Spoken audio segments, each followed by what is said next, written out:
Top headlines you need to know in our Smart Start at 6:48. Another chase for a stolen car that began in the city ended with several deputies injured and one suspect at the hospital. The Monroe County Sheriff's Office says deputies were on a multi-agency stolen vehicle detail when they spotted a Kia Sorento around 6 p.m. near Lyle Avenue and Sherman Street.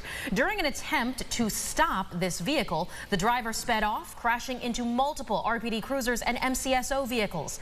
The two suspects inside the car were finally caught on 390 around Lexington Avenue, one of them taken to the hospital. Several deputies also treated at the scene for minor injuries.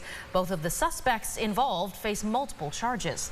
And a dramatic scene here captured in Genesee County. Look at this. An ambulance totally flipped over after a car slammed into it. 3 people taken to the hospital, including the patient who'd been inside the ambulance at the time. Luckily, that person expected to survive. Deputies say that a driver in this completely wrecked out Kia was traveling down Batavia Elba Town Line Road, then crashed into the ambulance, sending it spinning onto its roof there at the intersection of Route 98. The Kia driver had failed to yield to that ambulance. The driver and passenger in the Kia rushed to the hospital. One of them had to be airlifted, though they're both expected to be okay, and no first responders were injured in this accident. Well, new this morning, a 14-year-old accused gunman in the Georgia shooting, the one that left 2 students and 2 teachers dead, is expected to appear in court. On top of that, authorities last night announced the arrest of the father of this student accused of killing 4 victims at Appalachia High School. 54-year-old Colin Gray is charged with second-degree murder as well as multiple counts of involuntary manslaughter and cruelty to children after authorities say he bought the AR-style gun used in the shooting as a gift for his son Colt. Colt will be charged as an adult on murder counts. Locally, with all of our schools now back for the academic year, the Georgia tragedy certainly puts weighty thoughts on the minds of parents and educators. Now, many folks are still focused on trying to make sure that it's the best week possible for our kiddos on the way back to the classroom. 21,000 of those kids went back to RCSD schools, and even more districts went back Thursday as well as Wednesday and Tuesday. In the meantime, counselors and social workers are always on hand trying to address social emotional needs, offering some advice of their own for parents. Parents should have conversations with their students about collective and personal safety. Also encourage, like, if you hear things, see things, right, it's okay to tell a trusted adult to ensure their safety and the safety of their classmates.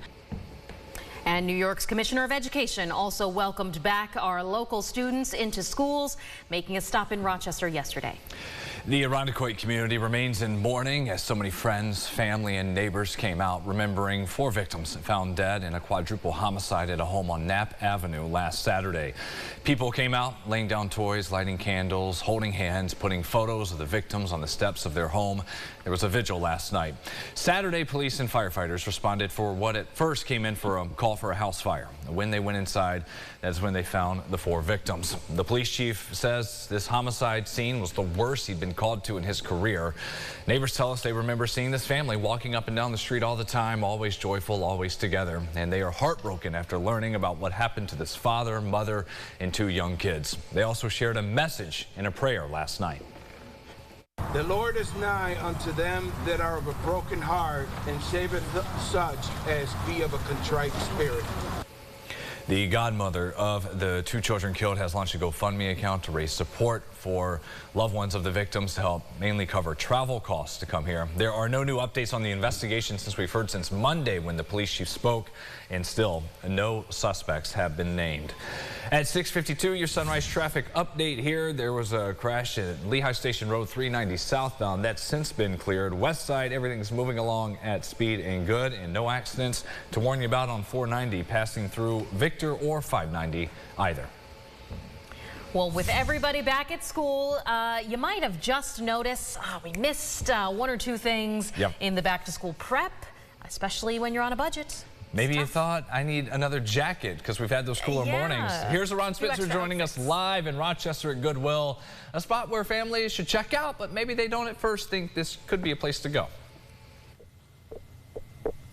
Yeah, guys, there's so much you can find here. We're here with Jen Lake, the president and CEO.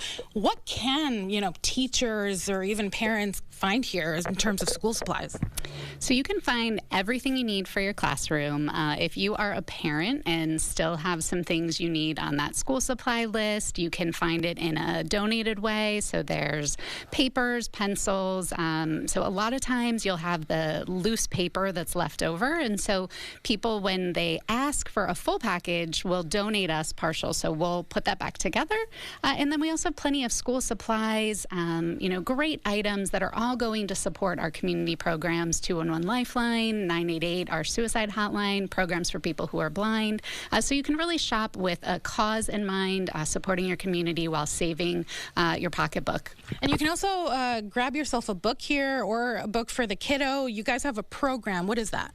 We do. We have a free book program. So every day when you come into our store, kids and teens age 15 and younger can receive a free book. We just ask that you pick one out on the shelf and come out and check out with one of our cashiers, but there's no charge. And if I wanted to donate, what do I have to do? Donating is so easy. We just ask that if it's apparel that it is washed, but doesn't even have to be folded. You can just throw it in a bag, pull up to any one of our stores or our attended donation centers across the counties. We're open 7 days a week. You pull up in less than 2 minutes, someone will come out, help you unload it. And if you want your donation container, your bag or your box back, just let us know. We'll give it back and have you on your way in under a few minutes. I'll be sure to do that. I recently cleaned out my closet, and Goodwill is going to need to take those clothes off my hands. Guys, I'm tossing it back to you.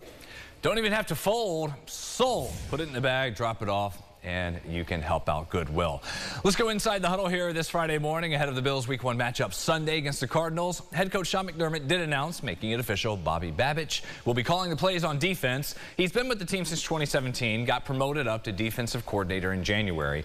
McDermott was hesitant to early on give all the play calling duties to the first-year DC, but Babich was given a lot of chances to do so at training camp and the preseason games and earned his right to call the shots. Babich says he appreciates the confidence the head coach is putting in his abilities. I think it was Micah said, confidence is a dangerous drug. I believe that's a quote. Like, someone shows confidence in you, it goes a long way, right, in anything you do. So I'm very appreciative.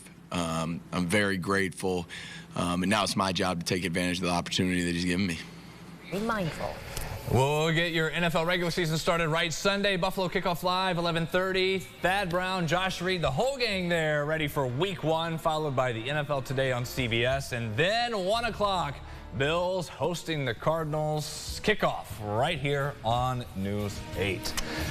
I'll be at a watch party for that Bills game, an indoor one, which I think is going to be pretty good considering the weather we're going to have. Leanne. I think, yes, for today, tonight, and tomorrow, I think being indoors is probably your best bet. But, I mean, Sunday, I think if you dodge a few showers, it's not going to be the worst day to be outside. And then Monday onward, I mean, I have nothing to say. I don't think... No complaints on my end. It's nice during the week, rainy during the weekends. It's just how we do it. Yeah. Have a great weekend, everybody. That does it for us at Sunrise. We'll see you back here at 7:25. Have a great day.